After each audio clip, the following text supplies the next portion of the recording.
시편 40편 11절부터 볼까요? 11절. 여호와여 주의 긍휼을 내게서 거두지 마시고 주의 인자와 진리로 나를 항상 보호하소서. 목사님 목소리 잘 안 들리는데. 송자매가 볼륨을 키우세요. 그쪽에. 수많은 재앙이 나를 둘러싸고 나의 죄악이 나를 덮침으로 우러러 볼 수도 없으며 죄가 나의 머리털보다 많음으로 내가 낙심하였음이니이다. 그 다음 보세요. 13절.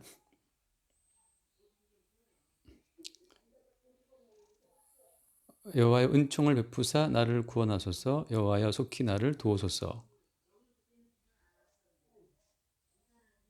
14절. 나의 영혼을 찾아 멸하려 하는 자로 다 시치와 낭패를 당케 하시며 나의 해를 기뻐하는 자로 다 물러가 욕을 당케 하소서. 나를 향하여 하하하하 하며 조소하는 그 자들이 자기 수치로 말미암아 놀라게 하소서. 무릇 주를 찾는 자는 다 주로 즐거워하고 기뻐하게 하시며 주의 구원을 사랑하는 자는 항상 말하기를 여호와는 광대하시다 하게 하소서. 나는 가난하고 궁핍하오나 주께서는 나를 생각하시오니 주는 나의 도움이시요 나를 건지시는 이시라. 나의 하나님이여 지체하지 마소서. 지금 잘 들리세요? 지금은? 소리 좀 키우세요. 저는 볼륨이 100으로 놨는데. 그래요? 저도 어떻게 할 수 없는데 볼륨 어떻게 해야 되지? 이게 따로 마이크 볼륨이 있는 건 아닌 것 같은데. 오늘 저 17절에 나는 가난하고 궁핍하다는 표현 있죠. 가난하고 궁핍하다. 가난과 궁핍이라는 것은 우리가 생각하는 가난, 궁핍이 아니라 우리 안에 있는 어떤 요소가 제거되는 것 때문에 발생되는 가난을 말해요. 그러니까 우리 안에 있었던 어떤 요소가 제거되어서 빈 상태, 그 비어있는 상태, 그 텅 빈 상태를 느끼는 것을 가난이라고 말하는 거거든요. 그러니까 우리 안에 있는 어떤 것, 우리 안에 있어서는 안 될 것이 있다가 그것이 제거되는 과정에서 비어지는 텅 빔이죠. 그러니까 불법 점유한 건물에 들어와 있다가 그 불법 점유된 모든 것들을 다 끄집어냈을 때 그때 보이는 어떤 그 텅 빔 같은 거 있죠. 그게 가난이가 궁핍이라고 하는 거죠. 그러니까 마태복음도 나오는데 가난한 자가 복이 있다고 말씀하잖아요. 가난한 자가 복에 있는 것은 뭐 때문이냐면 그러니까 옳지 않은 것이 우리 속에 들어와서 그 옳지 않은 것으로 어떤 우리의 부를 이루고 있을 때 그걸 제거했을 때가 이제 가난한 거예요. 예를 들면 어떤 거죠? 예를 들면은 인간 속에 그러니까 있어서는 안 될 것이 그 이제 선악적 지식인데 하나님이 인간을 창조하시면서 선악적 지식은 인간에게 주지 않았거든요. 그러니까 인간의 내부에 항상 선악 지식의 그 공간은 비어 있어야 돼요. 그러니까 무엇이 선인지 무엇이 악인지를 판단하는 그 선악 지식의 공간은 비어 있어야 되는데 거기에 인간이 이제 불법적으로 선악과를 먹음으로써 자기 내부에 선악 지식을 채운 거잖아요. 그리고 인간이 그러니까 소유해서는 안 되는 그 선악 지식을 소유함으로 말미암아 그때부터 인간이 불필요한 이제 과도한 인생의 짐을 지게 된 거죠. 예를 들면 그렇죠. 예를 들면 그러니까 아무것도 배우지 못한 자가 왕이 되면 그 왕의 직무를 다 수행할 수 있을까요? 요즘에 뭐 저 대통령이 우크라이나 그 무기 지원 때문에 좀 많이 시끄럽던데 우크라이나에 무기 지원을 해야 됩니까? 말아야 됩니까? 우크라이나에 무기 지원을 하게 되면 무슨 일이 생기는 거고 안 하면 무슨 일이 생기죠? 이런 모든 문제에 대해서 아무것도 모르는 사람은 그걸 어떻게 감당할 수 없단 말이죠. 근데 대통령직위를 하겠다고 딱 맡게 되면 그때부터 그 사람에게 이제 감당치 못할 무거운 짐이 되는 거죠. 그런 것처럼 원래 인간은 어떻게 살아야 되나, 뭘 하고 살아야 되나 이런 인생의 짐을 스스로 짊어질 주제들이 못 돼요. 근데 인간이 선악과를 먹음으로 말미암아서 스스로 자기 인생의 짐을 짊어지고 허덕이게 된 거란 말이죠. 그래서 원래 하나님이 창조하신 인간은 선악적 지식을 갖지 못할 자임에도 불구하고 인간이 불법적으로 마귀의 말에 미혹되어서 선악 지식을 취함으로 말미암아 인간이 스스로 어때요? 인간이 스스로 인생의 재판자가 되고 인생의 책임자가 된 거예요.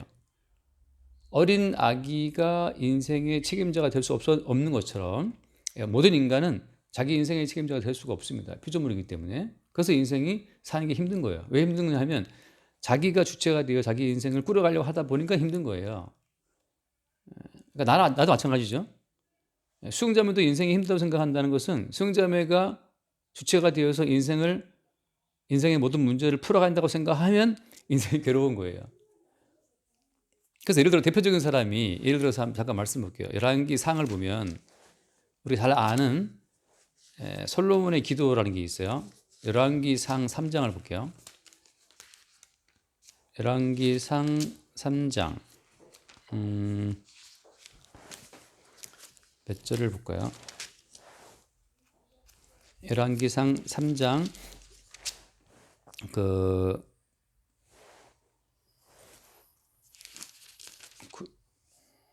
8절, 9절.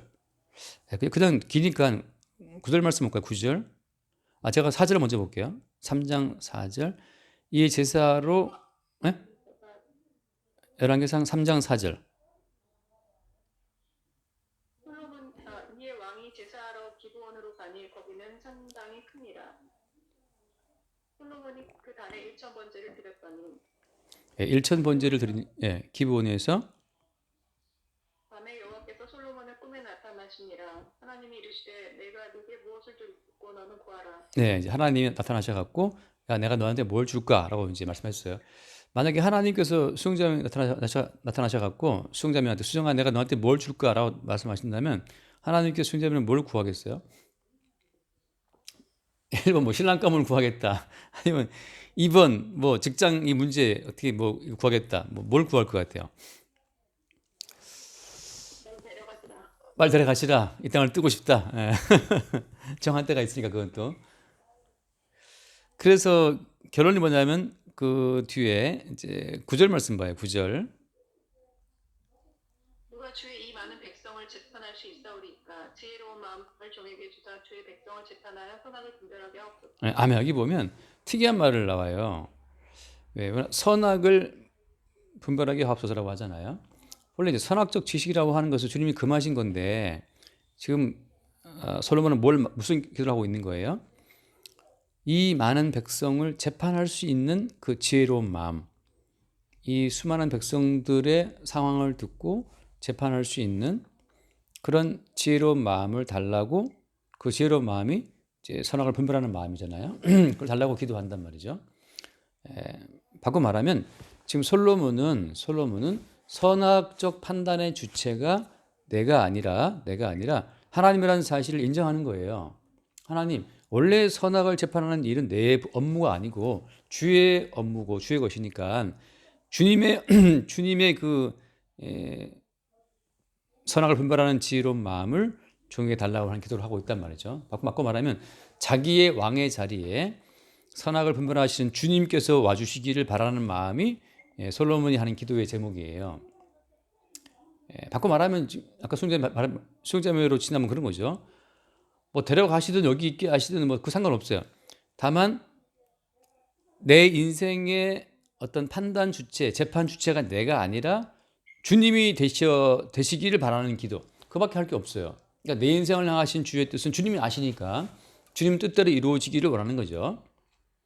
그래서 원래 지금 솔로몬은 그 앞에 나왔다시피 7절 말씀 보면 나의 하나님 여호와 주께서 종의 아버지 다윗을 대신하여 왕이 되게 하셨사오나 종은 작은 아이라 출입할 줄을 알지 못하고라고 하거든요. 왕이 되게 하셨는데 나는 아이란 말이죠. 이 수많은 백성들을 재판할 수 있는 그런 지혜가 없다 나에게는. 그러니까 재판할 수 있는 지혜로운 마음을 주셔서 선악을 옳게 분별해 달라. 다시 말하면 선과 악을 분별하는 주체는 주님이시니까 주님이 종에게 오셔서 주님의 선악을 종을 통해 나타내시기를 구하는 거거든요.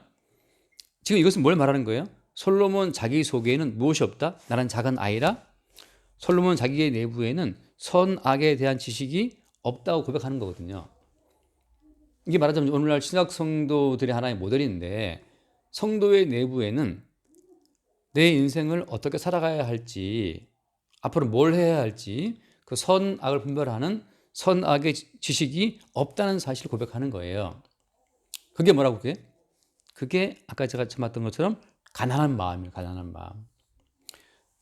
가난한 심령이 복이 있다는 말은 솔로몬처럼 주님 내 인생이지만 흔히 말하는 내 인생이지만 그것도 아니지만 내 인생으로 말을 하는데 나는 내 인생조차도 어떻게 살아가야 할지 내 인생을 판단할 수 있는 그런 지혜, 선악적 지혜가 없다는 사실을 고백하는 거예요. 그게 가난한 심령이에요. 원래 선악 지식은 누구 거라고 했어요?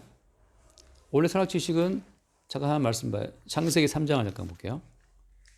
창세기 3장에 보면은 22절 말씀. 3장 22절.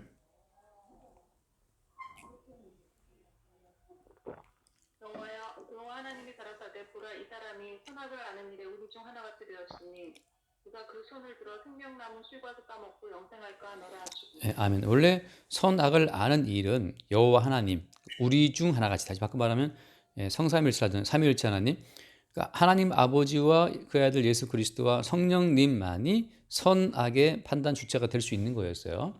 근데 거기에서 인간이 불법적으로 개입해서 선악 지식을 가져왔단 말이죠. 근데 인간은 그 선악 지식을 감당할 수 있는 주제가 못 돼요. 그러니까 인간이 선악 지식의 주체가 되는 순간부터 감당할 수 없는 삶의 무게를 짊어지게 된 거란 말이죠. 옛날에 그 얘기 혹시 아는지 모르겠어요. 가난한 거지가 그 장터에서 까짓 그 임금 아무나 하지 말고 이제 막 떠벌렸는데 이제 그 이야기를 듣고 지나가던 이제 그 미복 입은 그 왕이 그 거지 말을 듣고 거지를 몰래 불러왔단 말이죠. 불러와서 거지한테 일일 왕을 한번 하게 했대. 일일 왕. 하루만 왕을 해봐라 이렇게. 그래서 거지한테 왕복을 입히고 일일 왕을 딱 시키니까 아침부터 신하들이 올라와서 그날 처리해야 될 일들을 말하는데 뭐 호남 지방의 심각한 기근 그 해결 방법이 뭐 어떻게 되는지를 또 왕한테 물어보는데 이 거지 왕이 기근 해결책에 대해서 아무런 지식이 없는 거야. 모르겠다. 또 외구 지방 어디입니까? 저쪽 부산 쪽에 또 외구 올라왔다. 외구에 대한 대비책을 또 강구해야 되는데 거지 왕이 또 아무것도 모르지. 압록강 너머 오랑캐가 터들어왔다. 그것도 답이 없어. 또 뭐 한성 내에 벌어진 살해 사건에 대한 말도 하고 그것도 답할 수가 없어. 그러니까 이 거지가 왕 아무나 하나 했는데 실제 왕을 아처러 오니까 이 거지는 할 수 있는 것이 아무것도 없는 거예요. 마치 그런 것처럼 인간이 불법적으로 선악 지식은 취했으나 실제적으로 할 수 있는 것이 아무것도 없고 오히려 그거로 말미암아서 더 심각한 고민을 짊어지게 된 거죠.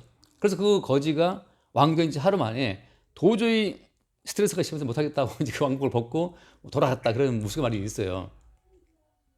그런 것처럼 선악을 아는 일은 우리 중 하나씩 되었다 말은 우리 중 하나, 하나님만이 하나님과 그 아들 예수 그리스도와 성령님만이 관여할 수 있는 것이 선악 지식인데 거기에 인간이 부당하게 취함으로 말미암아서 인간은 원치 않게 인생의 무거운 짐을 짊어지고 있는 거예요. 그러니까 엄밀히 말하면 수영자매가 뭘 해야 될 것인가 사실 고민이 할 필요가 없는 고민을 지금 짊어지고 있는 거예요. 나를 포함해서. 어차피 우리는 고민을 하든 하지 않든 하나님이 작정하신 대로 인생은 가게 돼 있어요. 실제 역사를 보면 뭐 알겠지만 오늘날 뭐 양자 물리학부터 해서 수없이 많은 과학기술이 있잖아요.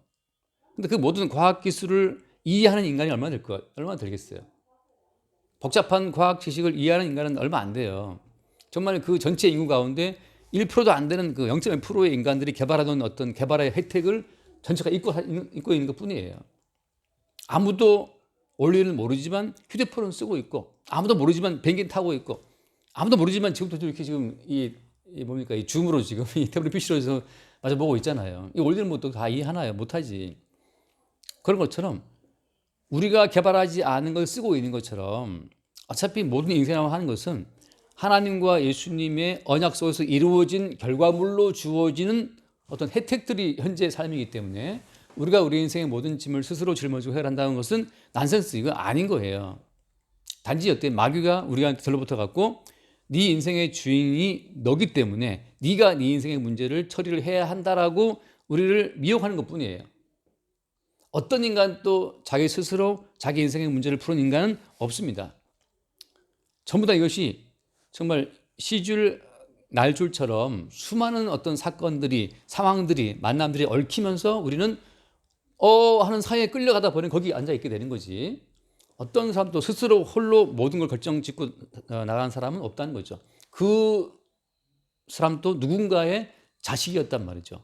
누군가의 제자였고, 누구한테 배웠을 것이고, 누가 그를 도와줬을 것이고, 그 수많은 어떤 관계성 속에서 인간이 하나 이렇게 삐죽 튀어나온 거지. 스스로 인간이 자기 인생을 끌어가는 인간은 아무도 없어요. 그래서 인간이 선악적 지식의 주체가 되는 순간 인생은 과도한 인생의 무게, 짐을 짊어지게 되는 거예요. 하나 더 읽어볼게요. 요한복음 약간 8장을 보면 요한복음 8장 거기에 그 재밌는 얘기 아실 거예요. 그 예수님이 땅바닥에 그 글을 쓰는 얘기 아시죠? 요한복음 8장 3절부터 볼까요? 8장 3절. 서기관들과 바리새인들이 가는 중에 잡힌 여자를 끌고 와서 가운데 세우고 예수께서 말하되 선생님아 이 여자가 간음하다가 현장에서 잡혔나이다. 요새는 율법에 입교한 여자를 돌로 치라 명하였거니와 선생을 어떻게 말하겠나. 예. 아주 간음하다 잡힌 여자가 이제 끌려왔단 말이죠. 자, 이제 끌고 온 이 바리새인들 서기관들은 모세의 자리에 앉아갖고 모세의 법대로 여자를 이제 쳐야 한다고 이제 말하고 있는 거예요. 예수님 반응을 보는 거죠. 그때 예수님 무슨 말씀이셨어요? 7절 말씀, 7절. 너희가 묻기를 나지 아니하는지라 이 일어나 가라사대 너희 중에 죄 없는 자가 먼저 돌로 치라 하시고 다시 몸을 굽히사 손가락으로 땅에 쓰시니 네네. 여기 보면 양심의 가책을 받아 어른으로 시작하여 젊은이까지 하나씩 나가고 오직 예수와 그 가운데 서는 여자만 남았더라. 네네. 여기 보면은 자, 죄 없는 자가 먼저 돌로 치라 하잖아요. 그리고 이제 손가락으로 땅에다 뭘 썼단 말이에요. 썼어요. 자, 재판을 하고자 왔으나 재판을 하려고 온 이 사람조차도 어때요? 재판을 하려고 온 이 사람조차도 자기들이 지금 어떠한 죄 가운데 있는지를 모르고 있는 거예요. 너희 가운데 죄 없는 자가 먼저 쳐라 말씀했잖아요.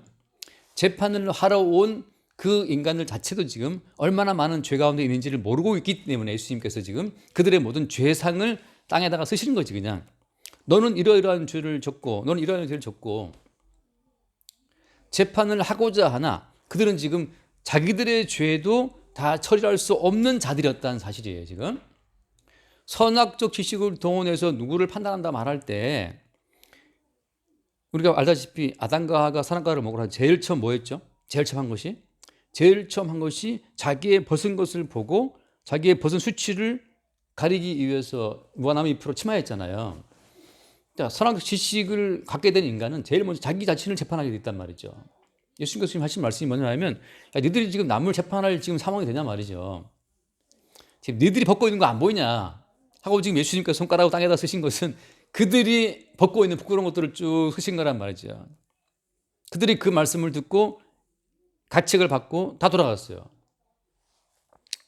바꿔 말하면 선악적 지식을 취한 인간들이 자기 인생의 짐을 짊어지고 허덕거리고 있을 때 바깥의 문제를 풀 수도 없고 자기 내부의 문제를 풀 수도 없고 그냥 선악적 지식의 짐은 지고 있으나 그 지식을 활용해서 어떤 문제를 풀 수 있는 능력은 그들한테 없는 거예요.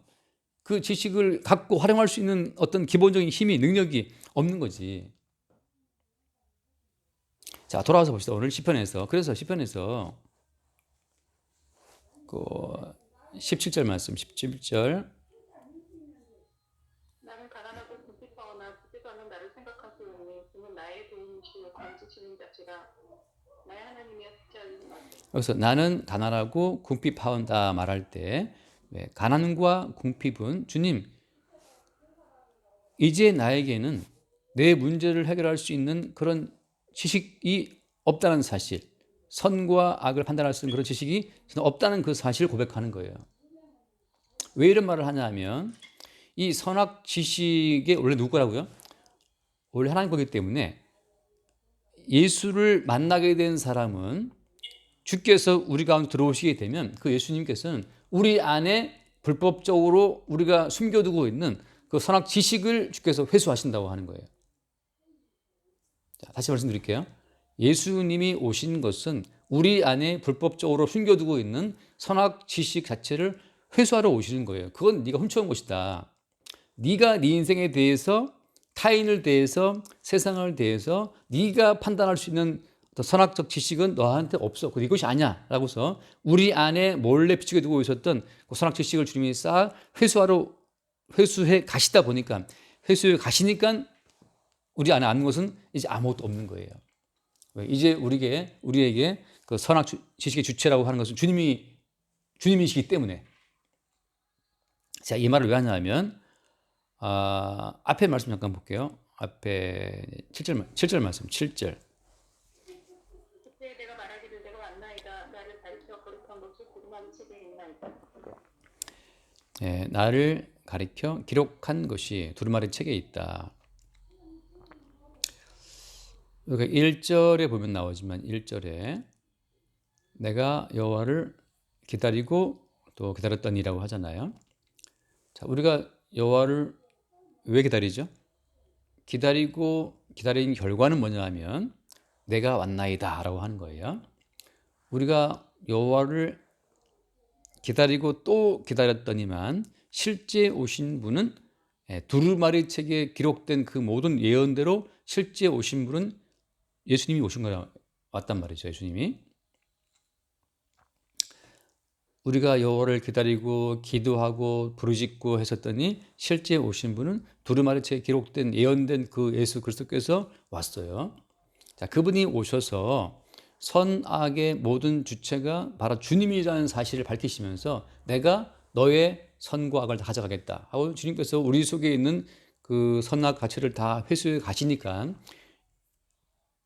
남는 것은 나는 가난하고 궁핍하다.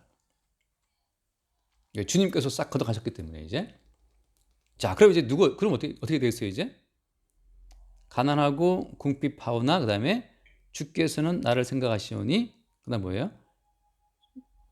나의 도움을 건지시옵니다. 네, 이제는 주님이 나의 도움이시고 나를 건지시는 분이기 때문에 주께 나의 전체를 의탁하는 거예요. 내가 내 인생의 선악 판단의 주체로 까불지 않고 내 인생을 어디로 끌고 가시는지 간에 주님이 내 인생의 주체이시기 때문에 주님이 내 인생의 선악 판단의 주체이시기 때문에 그 주께 나의 전부를 맡기는 것. 그것이 믿음이잖아요. 믿음. 바로 나의 전부를 인도해 가실 그 주님께 나를 맡긴다라고 하는 것. 그때 나의 도움이시고 나를 건지시는 이라고 고백하고 있는 거죠. 자, 그래서 지금 주님께서는 우리 인생 가운데서 어떤 사건을 벌이시느냐 하면 한 번 더 봐요. 그 12절 말씀 12절. 무수한 재앙이 나를 둘러싸고 나의 죄악이 내게 미침으로 오라볼 수도 없으니 그가 나의 머리 털보다 많음으로 내 마음이 사라졌으니. 아멘. 자, 수많은 재앙이 나를 둘러싸고 나의 죄악이 나를 덮침으로. 그러니까 자, 수많은 재앙이 나를 막 둘러싸면 나의 선악적 지식으로는 감당할 수가 없어요. 나의 죄악이 나를 막 덮치면 나로서는 감당할 수가 없어요. 너무나 많은 죄가 머리 털보다 많다고 되어 있잖아요. 그래서 지금 수많은 재앙과 수많은 죄악에 둘러싸여서 다윗은 지금 죽을 지경이라 그 과정 가운데에서 다윗의 선악 지식은 이미 한계가 도달했어요. 지금 더 이상 자기의 지식으로는 감당할 수가 없어요. 아까 솔로몬은 1000번제를 드림으로 말미암아서 이 백성을 재판할 수 있는 지혜를 구했단 말이죠. 똑같아요. 지금 다윗도 여호와를 기다렸더니 라고 한 말씀처럼 수많은 재앙에 둘러싸이니까 여호와를 기다리는 거죠. 자, 주님은 일부러 우리에게 우리의 선악 지식을 감당할 수 없는 재앙 속에 우리를 집어넣음으로 말미암아서 우리의 선악 지식으로 감당할 수 없는 이 재앙 속에서 우리는 주를 기다리게 되고 이 선악 지식을 온전히 활용함으로 말미암아 이 재앙으로부터 우리를 끄집어내실 그 기록된 두루마리 책에 기록된 그 주님을 바라보게 하시는 거예요.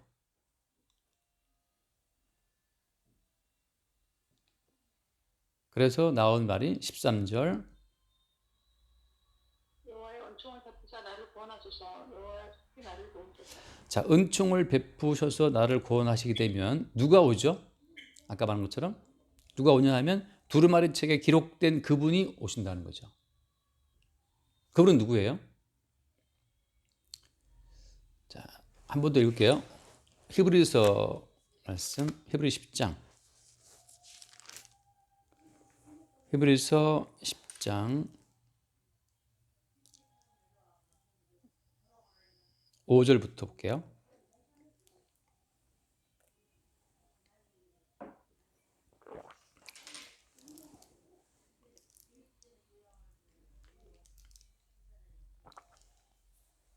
그러므로 세상에 임하실 때에 가라사대 하나님이 제사와 예물을 원치 아니하시고 오직 나를 위하여 한 몸을 예비하셨구나. 네, 여기서 보면 네, 잠깐만. 그러니까 하나님께서 우리의 제사와 예물, 우리의 헌금, 우리의 뭐 기도 그거 원하지 않아요. 왜? 이미 하나님께서는 우리를 위해서 어떻게 했다? 한 몸을 예비했다. 한 몸. 어떤 몸이냐면 선악적 주체로서의 몸이에요. 내가 주체가 되어 훔쳐온 선악 지식으로 나를 보존하려고 했으나 다 실패하는 거죠. 그래서 오직 이 선악 지식이 함몰되어 죽게 된 우리를 구원하시러 한 몸을 예비했다. 그 한 몸이 준비되어 있기 때문에 번제나 속죄제는 이제 기뻐하지 않는다는 거죠. 번제는 왜 필요한 거예요? 번제와 제사는 왜 필요한 거죠? 우리의 죄로 인해 필요한 거잖아요. 우리의 죄로 말미암아 선악과를 먹게 됨으로 말미암아 반복되는 그 모든 죄 때문에 제사는 필요한 건데 이제 주님께서 한 몸을 예비하심으로써 더 이상 우리 모든 죄로 인한 속죄제는 필요 없다고 말씀하시는 거예요. 이제 봐요. 7절 말씀. 그 다음 볼까? 7절 말씀. 이에 내가 말하기를 하나님이여 보시옵소서. 두루마리 책에 나를 가리켜 기록한 것과 같이 하나님의 뜻을 행하러 왔나이다. 네, 하나님의 뜻을 행하러 온 두루마리 책에 기록된 그 새로운 주체. 그분이 두루마리 책에 기록된 그 모든 내용을 다 성취하시고 완성하셨기 때문에 이제는 그분이 우리의 구원자가 된다고 하는 거예요. 지금 그 아까 말했던 것처럼 우리가 여호와를 기다리고 또 기다렸더니만 여호와로부터 오신 분은 누구냐 하면 선악적 주체가 되어서 책에 기록된 모든 내용을 다 성취하러 오신 분, 그분이 왔다고 하는 거. 자, 그분이 우리 가운데 오므로 말미암아서 따로 우리가 성취해야 될 어떤 말씀은 남아있지 않고 그분의 성취의 회록소에 우리가 합류가 되는 거예요. 그래서 9절 말씀 지금 펴 있죠. 히브리서 10장 9절.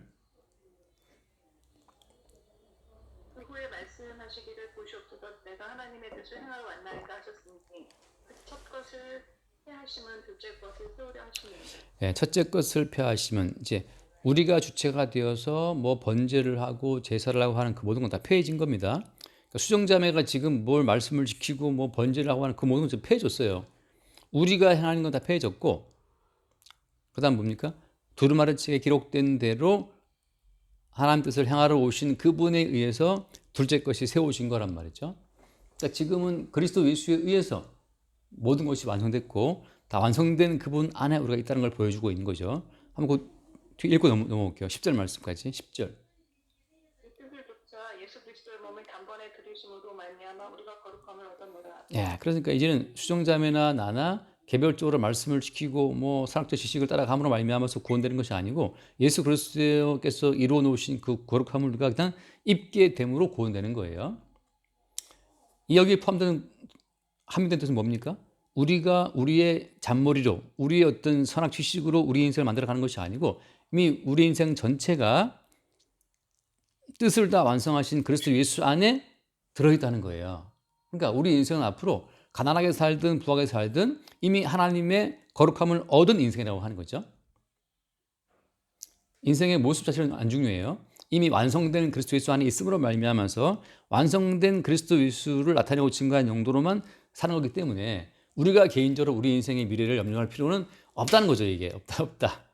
그래서 그 뒤에 말씀 16절 말씀 16절.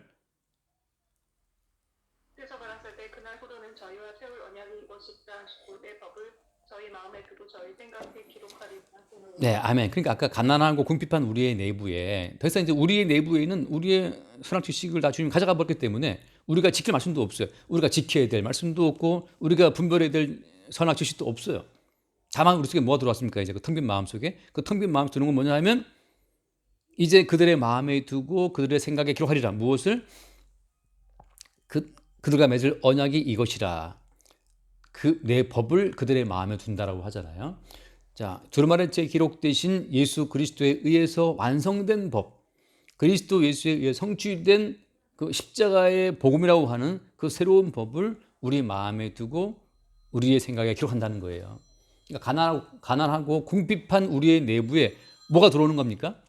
이제 니들이 손대지 않은 그리스도 예수에서 완성된 그 모든 성취의 효력이 너희 안에 공급됨으로 말미암아서 너희의 모든 삶은 앞으로 진행이 될 것이라는 사실, 그것이 여호와를 기다리는 다윗에게 주어진 우리 주님의 결론이라고 하는 거예요.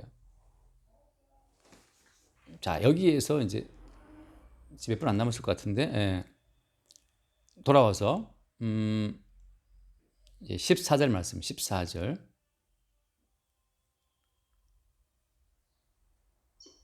14절. 10편.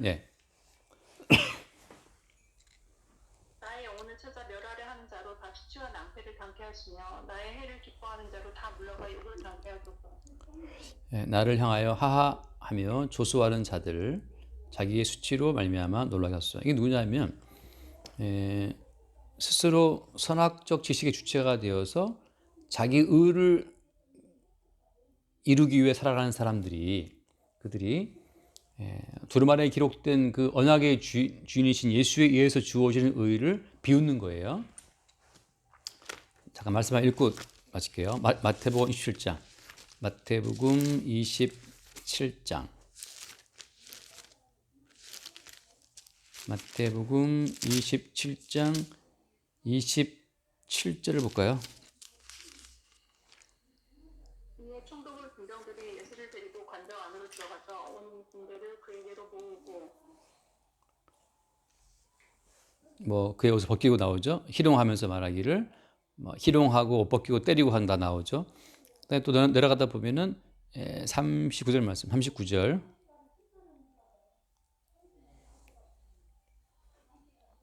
저희가 예수를 십자가에 못 박으면 그 예수 제비뽑아 나누고 거기 앉아 죽어라.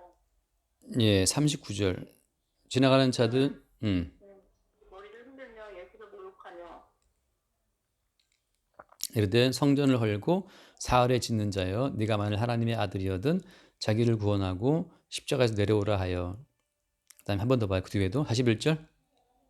그와 같이 대제사장들도 서기관들과 장로들과 함께 희롱하여 가로되 저가 남은 구원하시되 나중은 구원할 수 없도다. 저가 이스라엘의 왕이로다. 지금 십자가에서 내려올지어다. 그러나 우리가 믿음으로. 자, 지금 모든 신분이 다 지금 예수를 돌아가는, 특히 대제사장들과 서기관과 장로들이 예수를 희롱하죠. 구원 문제에 관해서. 그러니까 이들은 다 대제사장과 서기관, 이들은 다 뭘 추구하는 사람들이에요? 자기의 선악적인 가치로 자기가 하나님을 믿어서 자기가 말씀을 순종해서 자기가 구원에 이르려는 사람들이거든요. 그들은 어때? 그들은 두루마리에 기록된 주체가 예수라는 사실도 인정하지 않고 예수님께서 기록된 모든 말씀을 이뤘다는 것도 믿지 않고 그리스도 예수에 의해 주어지는, 믿음으로 의해 주어지는 구원도 믿지 않아요. 여기서 이제 쫙 갈라지는 거예요. 다윗처럼, 솔로몬처럼, 성도처럼 자기의 한계를 인정하고 주를 바라보는 자들이 기록된, 두루마리책에 기록된 어떤 새로운 주체를 알게 되고 그의 주체에 의해서 모든 선악 가치를 다 양도함으로 말미암아 그분의 어떤 지도하심에 전부를 맡기는, 나는 가난하고 궁핍하지만 상관없어. 왜냐하면 나는 내 지갑은 텅 비어 있어. 왜냐하면 예수께서 다 갖고 있으니까. 나는 아무것도 없지만 예수가 다 갖고 있단 말이죠. 그러니까 그리스도 예수 안에서 모든 풍요를 누리게 되는 새로운 종류의 민족이 구원받은 백성이고, 개인의 의로움이 아무것도 없는데 그리스도 예수의 의로만 사는 자들을 비웃는 한 다른 무리들, 그 누굽니까? 각자 자기의 이름으로 자기의 의를 열심히 소유한 사람들, 그들이 비웃는 거죠. 지금 그 두 가지 상황을 지금 말하고 있는 거예요. 나를 향하여 하하하하며 조소하는 자들, 그들은 다 뭐냐면 자기 나름의 의가 있는 사람들인데 다윗은 지금 자기 이름으로 의가 아무것도 없어요. 오직 예수께서 큰 지갑에 닫고 있어. 그리스도 예수의 이름으로 주어지는 의만 입고 사는 사람들이 성도인 거죠. 그러니까 성도 입장에서는 앞으로 뭘 하고 살아갈지 전체가 다 그것이 다 예수께 넘어간 상태이기 때문에 예수 위에 존재한다고 하는 거예요. 나는 가난하고 궁핍하지만 예수 그리스도는 부유해. 그러니까 우리는 나는 아무것도 없지만 그리스도 예수가 다 갖고 있어. 그리스도 예수 안에서 그리스도 예수의 이름으로 모든 거룩과 은총의 선물을 누리는 자들인 거죠. 그렇게 해서 주님께서 인도에 간다는 거예요. 여기까지 할까요? 지금 몇 분 안 남았죠? 네, 기도합시다. 감사합니다. 또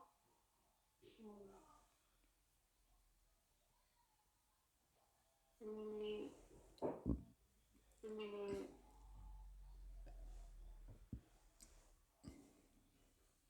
그 주님이심을 다시 깨달을 수 있도록 말씀을 읽어주시면 감사드립니다. 무엇이라건 스스로 주인 되어서 인생의 짐 듣고 살아갈 수밖에 없는 냉정우리들을 오직 그 몸으로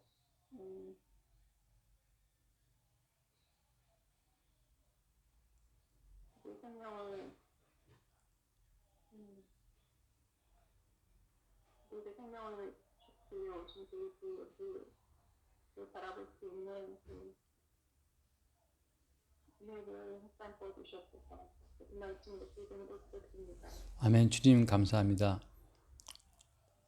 우리의 이름이 아니라 오직 그리스도 예수의 이름으로 사는 새로운 종족을 만들어 주시는 주의 은혜를 감사하고 우리의 지식과 의로 살아가는 것이 아니라 다만 기록된 말씀을 이루신 그리스도 예수의 이름으로 살아간다는 그 사실이 우리에게 새로운 평강과 또 담대함이 되게 하여 주옵소서. 우리 주 예수를 기도드립니다. 아멘. 같이 할게요.